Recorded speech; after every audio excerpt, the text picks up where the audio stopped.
Halo, assalamualaikum warahmatullahi wabarakatuh. Jumpa lagi bersama saya di channel Mas Vincent. Baiklah teman-teman, di sini ada kulkas tidak dingin ya. Di sini kulkas Sukis tidak dingin. Dan ini kita akan coba nyalakan dulu untuk kulkasnya. Oke, di sini sudah nyala ya. Nah, di sini ada suara ceklik ya di bagian mesin kompresor, artinya di sini mesin kompresor mengalami macet ataupun overload, teman-teman ya. Jadi sekarang kita coba matikan dan kita akan coba lihat di bagian mesin kompresor. Karena tadi sudah ada suara bunyi di bagian mesin kompresor. Nah, di sini di depan kita sudah ada mesin kompresor, teman-teman ya. Nah, di sini barusan ya itu terdengar suara ceklik ya di bagian mesin kompresor. Biasanya disebabkan karena overload ya, dan juga bisa disebabkan karena mesin kompresor ini macet, teman-teman. Jadi kita akan coba nyalakan kembali dan kita pasang tang ampere. Nah, setelah kita pasang tang ampere, kita akan coba nyalakan untuk memastikan apakah benar mesin kompresor ini macet. Oke. Nah, di sini untuk mesin kompresor memang benar-benar macet, teman-teman ya, di 6 ampere. Nah, kalau misalkan 6 ampere seperti ini otomatis overload ya. Artinya overload akan memutus cetek gitu ya. Nah, ini biasanya kalau diterus-teruskan itu bisa menyebabkan kerusakan pada area mesin kompresor. Dan sekarang kita akan coba buka di bagian relay ataupun overloadnya, teman-teman ya. Kita cek apakah overloadnya rusak ataupun di bagian relay rusak, atau di bagian mesin kompresor, teman-teman ya. Nah, sekarang kita akan coba lepas dulu untuk di bagian overload. Dan untuk caranya, untuk cara seperti ini itu berlaku untuk kulkas 1 pintu yang tidak dingin, kulkas 2 pintu, semuanya mereknya sama, teman-teman ya. Oke, di sini kalian bisa lihat di sini overloadnya udah mengalami retak, teman-teman ya. Dan di sini kita akan coba cek di bagian relaynya, teman-teman. Karena untuk di bagian relay itu meskipun di metalnya pecah itu nggak ketahuan, teman-teman ya. Ketika kita kocak, kadang-kadang dia nggak bunyi. Makanya di sini kita akan coba bongkar di bagian relaynya. Jadi untuk di bagian relay ini kita bisa buka, teman-teman ya. Nah, kita buka seperti ini.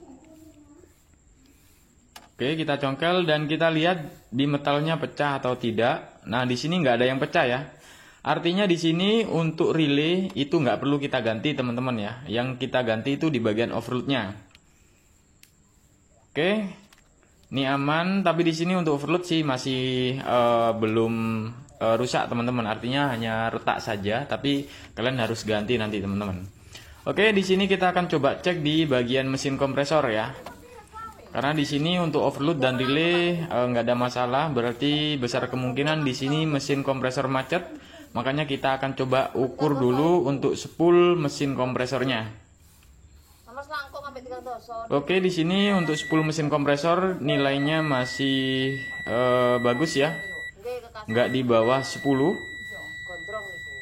Ini masih kebaca di belasan, teman-teman ya. Kemudian kita coba ukur lagi. Ini masih ada.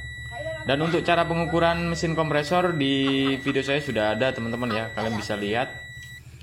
Oke, di sini masih normal semua untuk spool mesin kompresornya.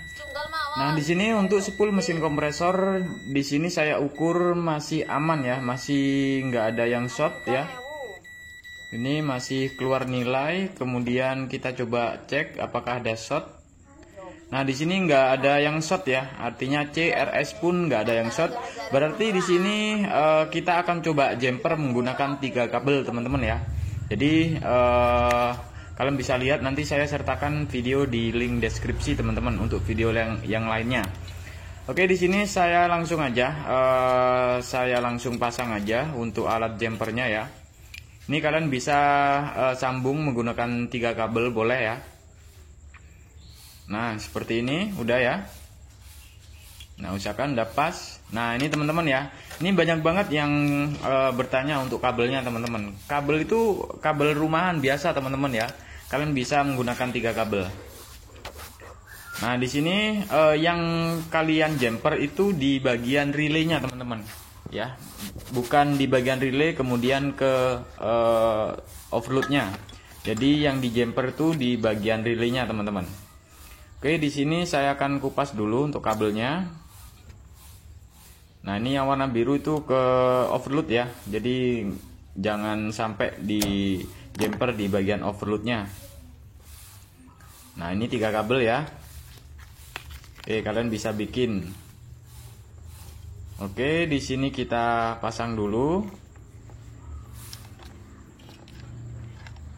Oke. Nah, ini di bagian overload ya. Ini kita pisahkan teman-teman ya, kita pisahkan. Nah, ini di bagian relaynya ini teman-teman ya. Jadi kabel soketan yang relay.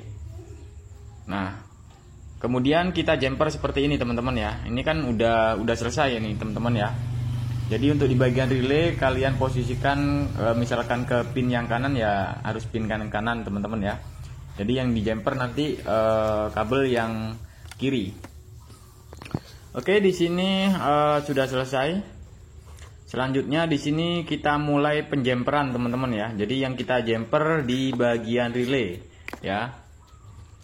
Oke, kita auto. Mudah-mudahan ini mesin kompresor bisa teman-teman ya. Bismillahirrahmanirrahim. Oke, kita lepas. Oke. Nah, di sini untuk mesin kompresor sudah jalan ya, teman-teman ya.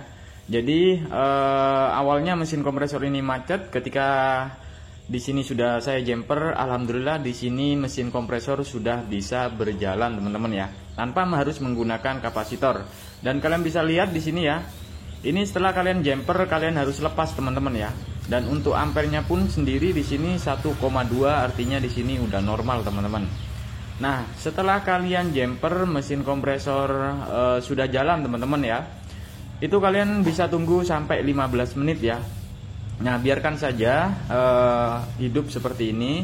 Nanti ketika sudah 15 menit kalian baru pasang kembali, teman-teman.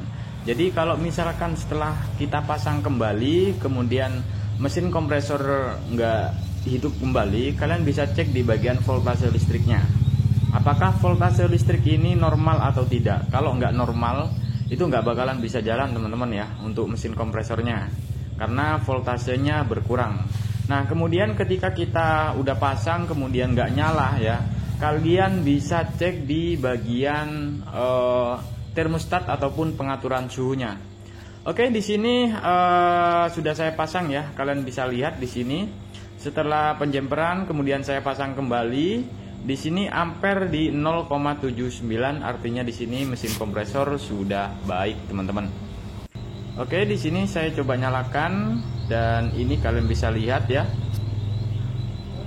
Nah, untuk ampere di 0,79. Nah, jadi cukup kalian jumper aja ketika kulkas kalian tidak dingin, lampunya menyala, hanya mesin kompresornya saja yang panas, teman-teman ya. Biasanya kalau mesin kompresor ini macet biasanya panas. Nah, kalian bisa cek dulu di bagian overload ataupun di bagian relaynya. Kalau misalkan udah nggak apa-apa, berarti kalian butuh jumper. Nah, ini tanpa menggunakan kapasitor, teman-teman ya. Cukup 3 kabel aja, teman-teman.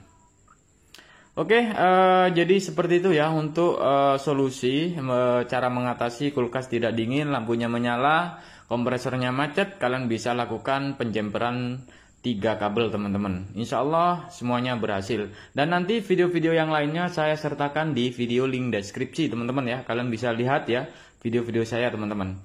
Oke, mungkin itu aja. Dan jika teman-teman ada pertanyaan, silahkan tulis di kolom komentar. Jangan lupa like, share, dan subscribe supaya kalian nggak ketinggalan info terbaru dari saya. Assalamualaikum warahmatullahi wabarakatuh. Next video.